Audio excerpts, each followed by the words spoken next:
Hapo kwa MC Pilipili ulifanya naye kazi kwa muda gani? Kuanzia 2014, 15, 16, 17, 18, 19, yani kama miaka 7 hivi. Yani miaka 6 hivi. Miaka mingi hivi? Yani miaka mingi nimefanya. Ilikuwaje mpaka mkaachana na MC Pilipili? Unajua kuna kukua. Yeah. Kuna kukua. Na mimi nilikuwa natamani sana nikue nifike level fulani. Kwa hiyo nilifanya naye kazi miaka hiyo, matangazo, mimi nilikuwa na design matangazo yake, nilikuwa natengeneza content tofauti.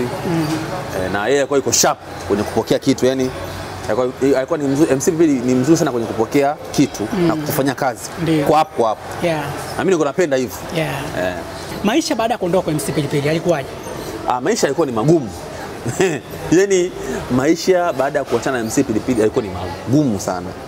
Sababu nilikuwa nishazoea kupata laki kwa wiki, umeona kosa kuachana naye inaweza kupita wiki 2 upate hata hiyo hela. Ndio.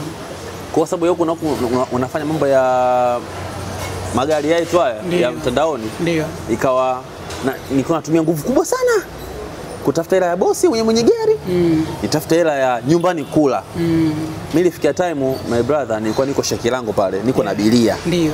Yani mawazo yalikuwa ni mengi. Sema natamani nimpige MC Pilipili, nimwombe msamaha turudi kufanya kazi. Ndio. Alafu huku mke wangu naye nakwambia pambana. Ananiambia pambana. Kwa sasa kuna muda mpaka damu zilitoka puani. Yani damu zilikuwa zinatiririka hivi. Acha. Lenyewe. Yes, nakumbuka kabisa hiyo tukio. Sasa nilikuwa nimpakiza dada mmoja. Yule dada sasa mimi damu nahisi kama pengine magari kwa inahisi. Kwa hiyo nikisema hapo pengine zile jasho. Kwa hiyo nilikuwa naacha tu.